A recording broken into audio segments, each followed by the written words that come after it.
Itong ganap na ito ay bago mag-New Year. Grocery ako ng konting kailangan para sa pagluluto ko sa Noche Buena. Una ko namang kinuha dyan ay ang butter at saka brown sugar para sa aking pagbibake. Kumuha na rin ako ng choco donuts at first time namin itong matitikman. Kaya abangan ninyo kung ano ang mukbang review ko dito.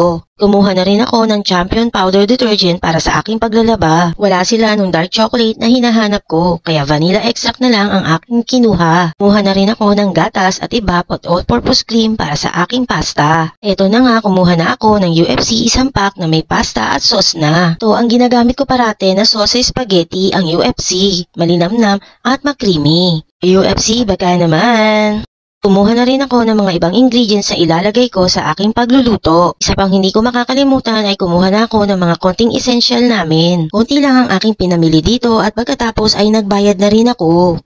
Yung ibang frozen food ay sa palengke na lang namin bibilin. Bago nga humaba pa ang pila ay salamat nakabayad na rin ako. Abangan ninyo ang aking mukbang review sa choco donuts na nabili ko.